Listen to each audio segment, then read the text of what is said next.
you to picture the fittest looking person in your HIIT class. Not the instructor, the member. The one who's been there probably longer than you have. They're the front row. They know every station. They know every movement. They maybe earn splat points or MEPs or whatever the measure is every time they come into class. They're at the top of the leaderboard. Now I want you to zoom out for a second and answer this question. You don't need to say it out loud. Just answer it honestly to yourself. Has that person's body actually changed in the last year? A better question, has yours? Because here's the uncomfortable thing that I've learned in the last 15 years of working on gym floors after designing 365 unique workouts a year for 70 locations, after watching thousands of people sweat their faces off 4 to 5 days a week. Most of the people doing all of that are fitter, yet almost none of them are leaner, right? They're working really hard to stay tired, but they're not working hard enough in the right ways to actually make a change. And they're what I call fluffy. They're not fat, they're not lean, they're kind of in that middle space. They look a little puffy, and maybe they've got, some jiggle going. But that's not derogatory. That's just a quiet observation that I make to myself. And what I want to go through today is exactly why that happens, and then what the next step is for you, or that person your friend, who actually want to transform and do things differently.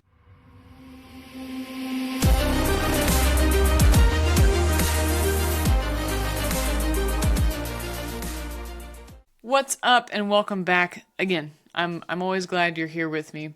And if you're new, my name's Jenny, and I spent my playing days grinding through Division I basketball, flew overseas for a couple stints, and I know what it feels like when your body is used to performing. When there's no questions asked, you just turn it on and go. And then one day, there's no season for your body to prepare for anymore. And for the last 15 years, I've coached ex-athletes through that exact transition, right? Getting strong, getting healthy, and actually staying that way instead of this up and down, peak and valley, right? I'm not guessing at this because I've run this with myself, I've run it with real clients, and I've watched it work time after time and refined this process for over a decade. So if you used to compete and you want your body to work for you again without turning your life into a second job, especially as it relates to the gym, then you're in the right place. So this week's newsletter ruffled some feathers based on some of the responses I got, right? It was called Orange Theory is Keeping You Fluffy. No punches pulled here. And I think I hit a nerve with this one. And look, before you all come after me, I am not anti-Orange Theory. I am not anti-berries. I'm not anti-F45. I'm not anti any of these classes that are built around the sensation of intensity. Hell, I built one of these formats for my last company. I scaled that thing nationally. I know how good these classes can feel and how addictive they are once you find that instructor that you like and that time slot that you love, and especially if you have friends in there, right? I get it. There is something about showing up with a group of people who want to do the same thing, challenge their bodies, and there's someone leading the way, motivating you, the instructor, and you get some pretty good music and a decent workout. That is a recipe for success to a point. And this episode takes that and expands it because there is a pattern. And this is a pattern that I've watched play out for years as an insider, right? You get great initial results. Call it the first 6 months, the first year, maybe even up to the first 18 months, depending on how much of a change needs to happen, okay? Then you hit a wall. Maybe you lose 10, 15 pounds. Maybe then, 18 months, you don't lose anything. So you've been doing this thing for going on years. You're still showing up. You're still sweating. You're still sore. And guess what? You're still a little fluffy, right? So if that's you, this episode is going to explain the last 2 to 3 years of your life. And by the end, I'll be sure to give you the structure that you need to fix it, to take the next step without quitting the classes you love, because those are important not only to your physical health and your performance, but to your mental health. So let's get into it. And I want to start with the past in mind. So let's go back a few years. I'm the National Director of Fitness. And if you followed me for a while, you know where that is. I don't think I need to call it out. But a big part of my job was to design the workouts for one of the studio spaces. And I mean all of the workouts. The promise that I made was that we would have 364 unique sessions a year. We were closed on Christmas, so I got to take that day off from programming. Okay?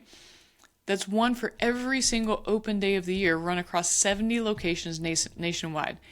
I had 65,000 people doing my programming every day.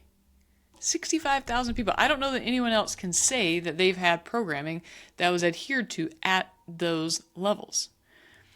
And the success stories from those members and those locations were real. They would come in. I'd hear them constantly, whether they were DMing me or get an email from one of the clubs, like men and women, which women usually have a harder time transforming, right? Losing 10, 20, 30 pounds. We even had a couple people lose 100 pounds, which is amazing because they attributed all of that weight loss to that one class that they did a couple times a week, right? And usually this occurred over about a 9 to 12 month period of them doing 3 to 4 classes a week, okay? It was great for business, like genuinely great for business, because we could take those stories and highlight them. And often those stories were actually life-changing for some people. I remember there was one lady who was a nurse who was able to take better care of her sick father because she lost 40 pounds and was able to move around the house better and had more energy and like all the things that you want. And that's awesome. But there was another guy, we'll call him Larry, because I don't want to give his name away, who was also one of those 100-pound losers, right? He was an absolute legend. Like, we highlighted him in a couple promos. Everybody who went to his time slot classes knew him, right? And here's the part that got left out of his testimonial video, is that doing HIIT classes 4, 5, 6 days a week paired with a really restrictive diet set him up for failure. Because while he was running his body like a rental car, he was also fueling it that way, right? Like, his foot ended up giving out. He ended up with stress fractures, and I want to say it was his right foot, which put him in a walking boot for several months, right? Like, it's one of those things that when you are the owner of a company, which he owned a roofing company, that means you have to actually like be on your feet. He had a family, he had young kids, right? And by the time it was all said and done, he was in a boot, he was exhausted, and he was not able to do the things outside the gym because he had burned every match he had in a heart rate zone with a fun color on the wall. And all of that was applauded because it was moving the needle the right way. And granted, he lost a ton of weight, 100 pounds. It makes me wonder, looking back now, how much of that was actually muscle, because he wasn't fueling and he wasn't resting. It was pedal to the metal. And I've seen this thing play out time and time again, especially in the commercial fitness space, okay? So after he got hurt, he regained 50 of those pounds. You look at pictures from 18 months ago to 12 months ago, 100-pound difference. Then 6 months later, he's back up 50 pounds, right? And that had him feeling worse about himself than before when he started, when he was 100 pounds heavier, okay? And that's just one version of the story, right? It's the flame out, where you push so hard, the whole house of cards collapses the moment life interrupts things, right? But I want to share that there's a second version, and it's probably even more common than this big crash and burn. And honestly, this is probably more where you experience these classes than Larry did, right? And the second version of this is the person who works hard enough to sweat a little bit, but not so hard that they flame out, and they're able to keep going, right? you attend enough classes to be fitter than you used to be, and you lose the first 10 to 15 pounds. But then you just get stuck there, and you're there month after month, the same classes, the same effort, but you end up with the same body. And now that I'm back on the gym floor, I'm coaching at a little studio down the street from my house, where I'm coaching classes very similar to the ones that I've built previously, and training some folks in person. The same story is playing out in real time again. It's a different city, a different studio, but the same wall that people run into. So let's talk about the wall so that we can overcome it, about, why it exists and how the heck we're going to scale it. So here's the part that I think surprises most people. The class you're taking, the one that is marketed as high intensity interval training, for most people in the room, it's probably actually not high intensity interval training. It may not even be high intensity. And the reason is you end up doing these segments of extended upper moderate intensity cardio. We'll call it high zone 3 heart rate zone work. And it is actually just decorated with strength exercises that are severely underloaded. You're not actually moving heavy enough weight to create technical failure. Now, your lungs may say, "Hey, whoa, we got to stop. There's a burn. I got to pump." That's different than tension-based technical failure. And I don't need to go down that rabbit hole, but I think you get the point, right? Think about the last time you lifted a weight for 5 reps and you couldn't get a 6th. That is tension-based muscular failure, okay? In these classes, when's the last time you've done that? Probably never. Because when the dumbbells are placed in these rooms, now there are heavier dumbbells now, granted, than there were, 5-10 years ago, and that's a good thing. But you're still doing high volume, and the reps are high volume enough that you're creating the burn, and the clock that runs the class just keeps moving. So you're not actually ever able to load anything heavy. Even when I'm coaching now and I say, all right, guys, on this station where we're on the floor, we're using the dumbbells, I want you to get through exercise A, B, and C and then take 15 to 20 seconds break. You know how many people actually take the 15 to 20 second break? If you're watching, I'm holding up my hand in the form of a 0. Okay, so what feels like a burner while you're in class is really just more cardio, resistance-based cardio, which, to be clear, cardio is good because your heart and lungs love it. Your long-term health kind of requires it, but cardiovascular fitness and looking good in the mirror are 2 separate projects. And these classes really only focus on the cardiovascular system, not necessarily the muscular system, because as we've talked about before, you need a fair amount of muscle to look lean, to stop looking fluffy, as we're calling it this week, okay? So I want you to think about something. When you are working out, do you chase the pump or the burn? Because that burn is, you usually reach it somewhere around the 15 to 20 rep mark, and it's probably actually the most addictive part of these classes is that it feels like you've done something. But let's listen to that sentence again. It feels like you've done something. It's a feeling. It's not a result. And I think the thing that sealed this thought process for me is that CrossFit also falls into this trap. And CrossFit, the format, that's supposedly all about heavy barbells, and the CrossFit games that they run every year, the ones that get the bodies that are ripped and shredded, they're not getting that look from just taking their gym's classes. They have a separate full training prescription that makes them look and perform at a high level.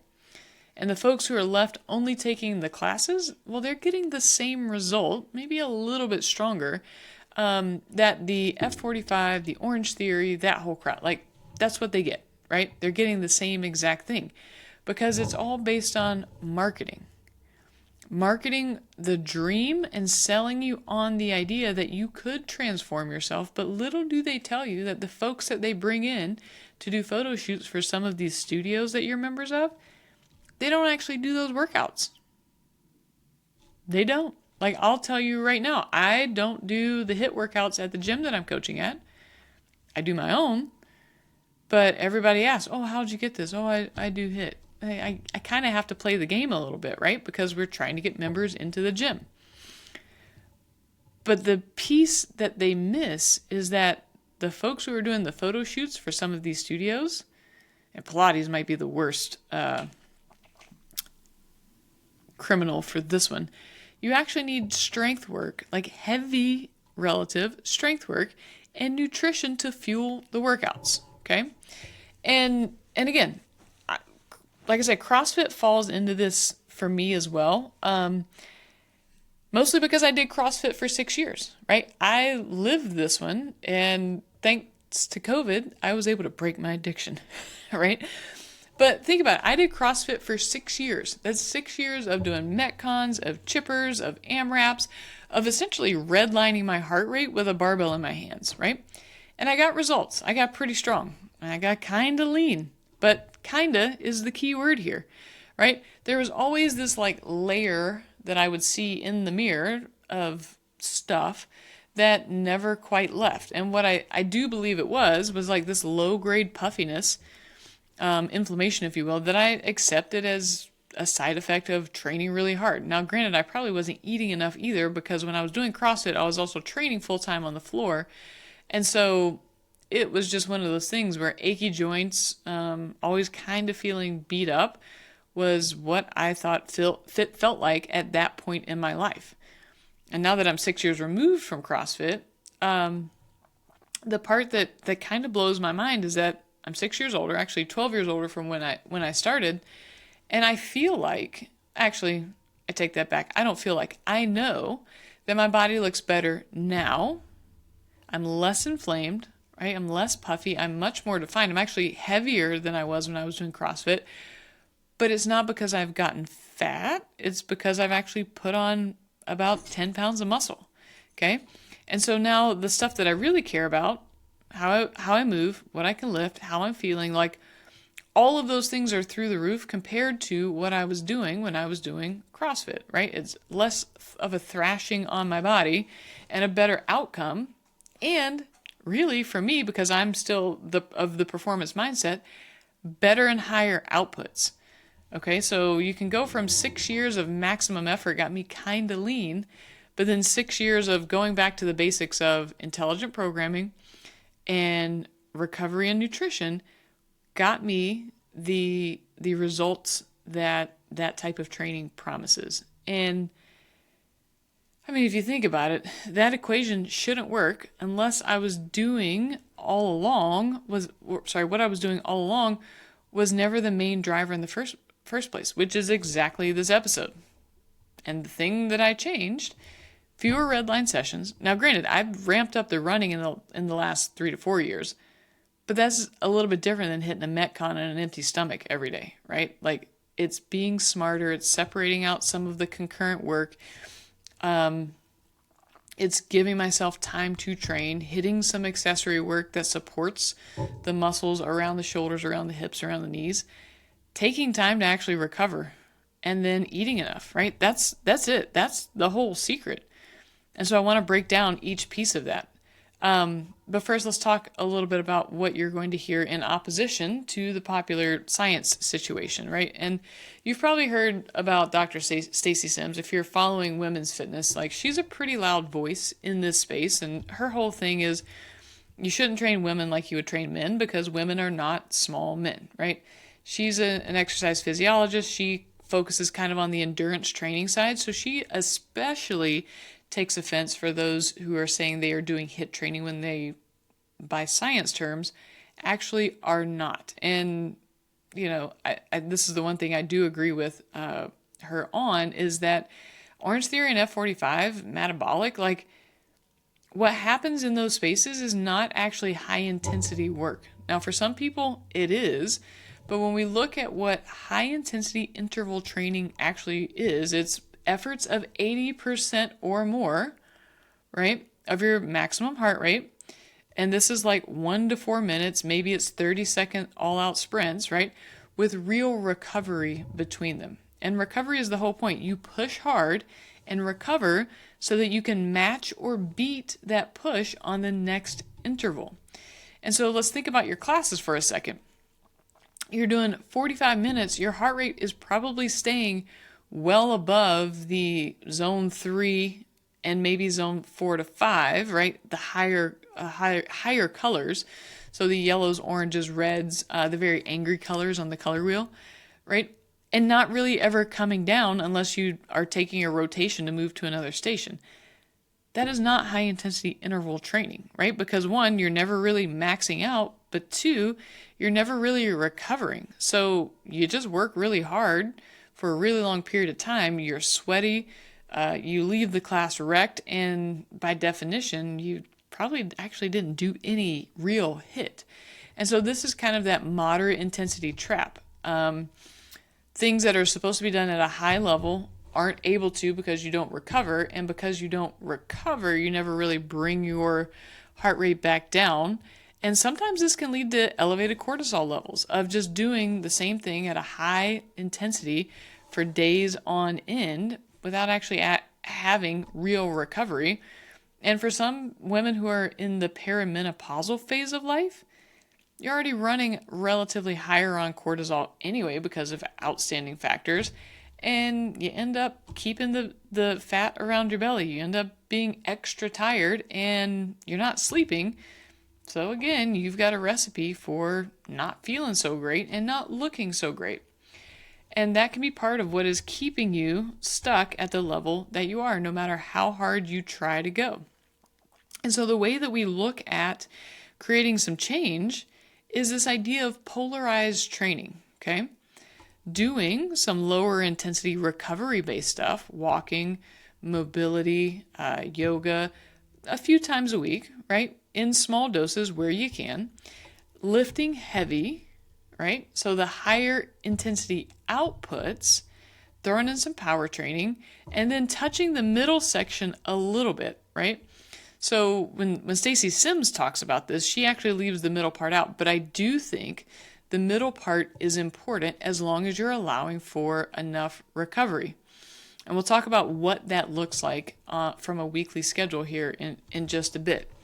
But ideally, you're keeping the hard days hard and the easy days or rest days easy. And you're not living in that gray area in between. You might go into it, you might go through it to get to the hard, but you're not just hanging out every day in that moderate zone. And again, me being on the floor for the last decade and a half and seeing the same thing play out over and over, I hope it's starting to make sense.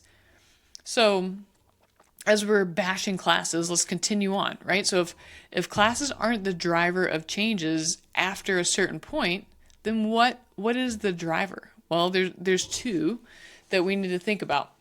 The first one being is, what are you putting in your mouth every single day? And the second is real strength training. Training for, not just resistance training, and there is a difference. Strength training means you are training to get stronger. Resistance training means you're just adding a arbitrary load to a movement in hopes that it makes just a little bit tougher than moving your body against gravity. And let's keep in mind, cardio is cardio, and it's important. Your heart health requires cardio, recovery, low effort cardio, longevity, cardio of different types. All of those work, but if you're not fueling and you don't have a strength reserve, you're not going to look or feel your best. End of story. And so the hill that I'm going to die on as it relates to all of this, and I've said it before, I'll continue to say it. Muscle is what gives your body shape once the fat finally starts coming off. And without enough muscle, you're not ever going to look lean or defined unless you just get sickly thin. And at that point, you're probably already dealing with hormone dysfunction and nutrient deficiencies just for the sake of looking toned, right? That's not a transformation. That's probably an eating disorder, right?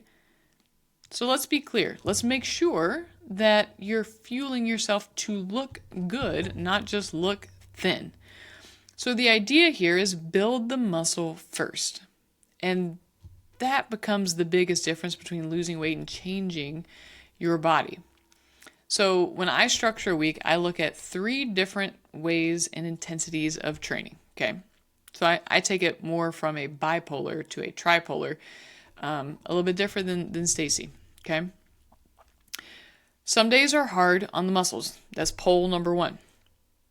Some days are hard on the lungs. That's pole number 2. And then some days are rest days, where you do some mobility, you do some walking, you give your body a chance to get some blood flowing and to actually relax. And the split does a few things for us. 1, it gives your body the stimulus to adapt to, and then it gives it time to actually adapt, because adaptation is the result. Those 2 words are synonymous here. When you adapt to the stimulus, you get the result, right? Muscle gets built, fat gets burned between the workouts, not during them. The output that you have during a workout is so minimal relative to what you're actually able to burn the rest of the day. Like, it's not even funny how different those are. You burn 300 to 400 calories in a workout. You burn 1,800 just sitting and existing. You tell me which one is important, right? So, for most of you, what does the week look like? Well, 1 to 2 HIIT classes. Keep them, right? Because you love them. Your friends are there. Your instructor is your best friend, right? They're good for your heart and lungs. 1 or 2, not every day, right? Then when you pair that with at least 2 full body strength sessions, well, this is the add-on that you get with your membership, right? Because your classes already bury you in high rep, high stress work. Your strength days need to flip the script here, okay? 5 to 8 reps per set, okay? And that rep range is going to force you to load a little bit heavier. Now, if you are using the same doggone 20-pound dumbbell that you use for your high rep stuff in class as your quote unquote strength training, don't make me come and smack you, right? Like, let's be real here. Pick a weight that is actually challenging to do 5 to 8 reps with, and then take a rest period between your efforts. Take the time to recover so that you can push again and maybe even push a little harder, okay? And the reason that the heavy strength training is important is because that is what actually challenges the muscle and the tendon, not just the muscle and the lungs, the tendon and often the ligaments, because you're getting into deeper ranges of motion. You're moving with control, and those inputs allow the things that attach your muscles to bones, which are your tendons, and your ligaments. Your ligaments attach your bones to bones, okay? So knees and shoulders especially come into play here. And that's what's going to keep those joints healthy for the long run, okay? This is what these classes miss, is that durability piece, because you work hard, and you stack fatigue. You never actually create strength by taking a day to relax and recharge, okay? So in your strength sessions, you're going 5 to 8 reps. We're hitting the big rocks. We don't need to do a bunch of isolation stuff. You probably do that in class anyway, so you can feel the burn. We're talking about squats, like real challenging squats, like thighs parallel to the ground. Deadlifts, so deadlifts, RDLs, trap bar deadlifts, single leg deadlifts, all of those things, lunges, and then pushes and pulls. Movements, again, that you can only do 5 to 8 reps with. If you can do more than that, then we're not training hard enough, right? 1 to 2 working sets is really all you need. Get to a heavy set, do 1 to 2 of those heavy sets, and move on to the next exercise. And the last piece, I need to hit this again because you're going to be addicted to the high intensity piece. The one thing that classes get wrong when it comes to strength training, calling themselves strength training classes. These formats don't ever let your heart rate come down. right? That's the business model. They want to keep you moving. They want to keep you sweating because sweat indicates a good workout. FYI, it doesn't. But on your strength days, you actually need to rest between sets, right? It's not you slacking off or getting lost in your phone. Rest is the thing that allows you to repeat your efforts, okay? So full recovery between sets is what lets you move real, challenging weight. No recovery means you go back to using light weights and chasing a big burn. And by now, I hope you know what that burn is worth, right? Because rest is not the absence of training, right? Rest is where your training gives you an adaptation. And so since we've been talking about training, we probably need to talk about how we fuel that training. Because food is the biggest issue out there, right? We are not in a food disabundant or scarce, food scarce, not disabundant, that's a stupid word, food scarce environment. We're not in a calorie scarce environment is probably the better way of putting that. But HIIT can also sabotage your hunger signaling, right? So fat loss requires a caloric deficit, right? If you're on a diet 8 to 12 weeks, then you take a break, you go back to eating like an adult, and you avoid forever cuts. That's probably the part that you've heard the most of. But here's the thing you probably haven't thought of. The more work that you cram into a short window of time, which is the whole premise of a HIIT class, work density, the louder your hunger signals are going to scream afterwards because you're getting more efficient at the movement. The amount of calories that you burn, and it stays about the same, if not tails off a little bit, the amount of food that you crave after continues to creep up. Okay? So the picture of the standard approach to this that people take who do these classes, restrict your food, and then go ahead and blast away your classes 4 times a week. Then those cravings are going to hit you harder than Will Smith smacked Chris Rock, right? The more work you do, the more hunger you're going to experience. The more hunger that you experience, the more willpower you need. And the willpower runs on motivation. And motivation is one of the trickiest bitches in the world, right? When motivation wears off, that whole cycle works in reverse. You run low on willpower, you fail to your hunger signals. You fail to your hunger signals, then you're not able to train as hard. This is where this gets kind of tricky, right? So when someone tells me they're so bad at nighttime snacking, my first question isn't about their discipline. It's about their training week. Like, why are you pantry surfing at 8:30 at night when you could be just winding down for bed, right? It's because your physiology is reminding you that you need to go eat something, okay? And this is why this approach works for nutrition too, because when you spread out the training stress for high, medium, and low days, you're not just balancing recovery, you're also balancing your hunger signals.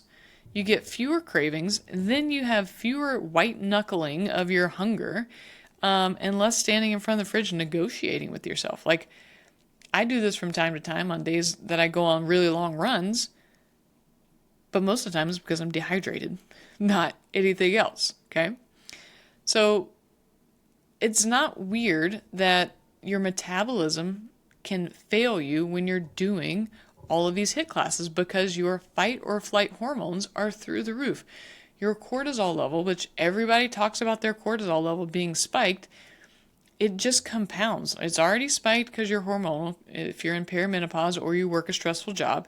Then you layer family responsibilities, then you layer work responsibilities, and now you're blasting your ass with some HIIT classes.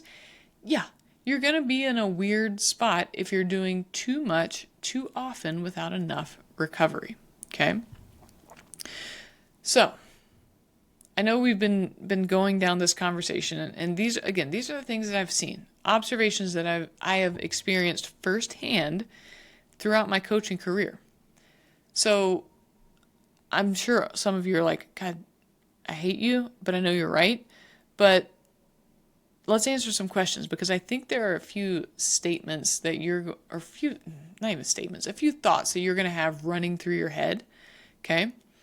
And let's answer them, and let's provide some solutions. Okay. So the first thought that you're probably going to have is, I love my classes. They're the only workouts I actually show up for. Cool. I'm not saying get rid of them. Like, actually keep them. I don't want to take your only joy in life away from you. Okay? Same thing I do when I do nutrition coaching. You like carbs? Great. I'm not going to take those away from you. But I want to make sure that you are not capping yourself with the results because you're doing too much of the thing that you love. It's kind of like dessert in a way. You really only want the first bite or two of a really good cheesecake. After that, it's just the mindset of cleaning your plate. This is the same thing here. You're probably good with the first workout or two of the week. It keeps it fresh enough. It keeps you sweaty enough. And then after that is just habit. So we're just trying to break the habit a little bit, because you're not quitting the group fitness party, right? You're just not going to live in that space anymore. Okay, so that's one. You love your classes, but you don't want to give them up. Okay. Ooh, here's one, because wearables are a thing. Okay, I burn 600 calories in classes, and lifting only burns like 200 calories. Isn't cardio better for fat loss? Absolutely not. And I want you to sit with this one for a second. Cardio burns 600 calories, if that, if your wearable is even accurate. It burns 600 calories during the hour that you're doing it. But strength training plays the long game. When you are able to challenge your muscle, fuel it, rebuild, and build muscle, okay, that means you're actually going to raise the amount of calories that you burn in a day, even at rest, right? Muscle becomes the sink for everything. And when you're able to carry more muscle, not only do you look good, but you function a lot better too. And so you can swap 600 calories of output for 200 calories of strength training, and I will take that swap every single day, because you staring at the TV while walking on the treadmill doesn't burn fat. It doesn't. The workout itself doesn't actually matter. Doing the right thing for the goal that you have does. Because when you carry more muscle, think of it like a rental property. That 600 calories doesn't pay the rent, okay, on a 700 calorie rent. When you strength training, you're putting a little bit towards your rent every single day. Every single time that you go in and train and then recover, that's a deposit, okay? Your rent is due every couple days. But if you're going in and blasting away cardio, you're going to run out of energy pretty quick. And then you're going to get behind on your bill. And that's the thing we want to avoid, okay? So I probably could have explained that one a little bit better, but you get the idea, right? Building muscle is a long-term play, and you've got the rest of your life to do it. Burning calories, I can sit in my chair and hit a yo-yo for a couple hours, and that's going to burn 600 calories, but it's not going to make me look any better, okay? Build the muscle, train hard, recover. That's what's going to get you to the athletic look that you want, okay? This next one is probably pretty fair. You had a strength coach in college. You like having someone tell you what to do. So the thing that I hear is, I don't know what to do in the weight room by myself. That's okay. Totally fine. I get it. It took me a second to figure out how to navigate the weight room by myself without a coach, without a dedicated program. But I'm going to keep this one even simpler for you, okay? You need 4 to 5 exercises. Let's go with 4 to keep it simple. You need a squat, you need a hinge, you need a push, and you need a pull. 4 exercises, 3 sets of each, 5 to 8 reps, and you're resting 1 minute to 2 minutes between each set. That's 45 minutes of work right there. You do that twice a week and try to add a little bit each week. That's all I do for my clients. We try to get you stronger, then we change the variation every couple weeks, and it actually works, right? I've made more changes with that approach than any sort of complex programming. It's even better than what you can get from Claude because it's actually manageable, okay? And this one, I wrote a whole article about this one a couple weeks ago. Won't lifting heavy make me bulky? No. I'm not even going to go any further. You're not eating enough. You're not recovering. You ain't going to get bulky. The only thing that's going to make you bulky is eating the cupcake that you keep staring at, okay? Muscle actually gives you shape. Overeating gives you bulk, okay? I'm a little bit older, and everything that you're describing feels riskier at my age. Dog, it's not. It ain't riskier. You know what's riskier? Not doing anything, okay? You continuing to go down that hill, that slow decline, that's what's actually dangerous, okay? Strength training and exercising in general is actually more important with age, right? But you need the right signals to your body to create change. Lift heavy so that you can be strong. Do cardio so that you can have a strong heart and lungs. That's the thing, right? But the all cardio all the time approach, that's just training your hearts and lungs and wearing down on your ankles, hips, knees, and back. Let's avoid that for right now, okay? So now that I've handled all of your objections, let's talk about how to build the week. And this is, again, the sample of 1 to 2 classes, 2 strength days, and a couple days off. That's a week. Like, you can finally do that so that you can feel unstuck, okay? So Monday probably should be your strength day 1, right? You're doing full body. You're doing that same 4 exercises that we talked about before. A squat, a press, a row, maybe you throw a lunge in on Monday, okay? 3 sets, 5 to 8 reps. You walk out feeling good and accomplished, not absolutely destroyed, okay? Make sure you write down your weight so that the next time you do those exercises, you can go up a little bit, okay? Tuesday is your class day. Go ham. Come out of the gates hot, right? Do what you need to do. Get sweaty. High five your friends. Maybe give them a good game. Then you go home and start your recovery process because Wednesday should be a relatively easy day. Give your time because you're going 2 days on, 1 day easy. This could be a mobility day. This could be a complete off day. This could be a 30-minute walk day out in nature. Really whatever you want to do. Just be active. Maybe life throws you a curveball and you're not able to get to the gym. Again, not the end of the day. Okay? Then we go back. On Thursday, it's our strength day 2. So maybe this time you're doing a hinge, a split squat, a push, and a pull. Same rules apply. 3 sets, 5 to 8 reps. Challenge the movement. You should only be able to get 8 reps if you're picking a weight that you could do 9 with. Okay? And then Friday, start your weekend off with a class. Go get sweaty, do the thing, or maybe you move Friday to Saturday, get after it, do that HIIT class, have a good time, play with the kids, enjoy life. And then Sunday, again, a light movement-based day. You're getting things done around the house. You're prepping for the week. Like, you don't need to be tied to anything other than that, okay? So just a review, that's 2 classes, 2 lifts, a couple recovery days built in, and everything is touched. Hard and heavy, high and pumpy, a little bit of a burn in there, and a lot of recovery. And it's probably a smaller investment of time than what you're currently doing right now. The thing is, we're actually doing it intelligently. You're not adding more work trying to chase a result. We're just reorganizing the work that you're doing so that you get this compounding effect, okay? And I'll tell you, the first few weeks, you might actually feel like you're doing less. Maybe you feel weirdly fresh. But what I want you to do is continue to chase that feeling of feeling fresh outside of the gym. That's going to allow you to work harder when you're in the gym over a period of time, okay? Work hard when you're in the gym, recover harder outside the gym. Don't panic.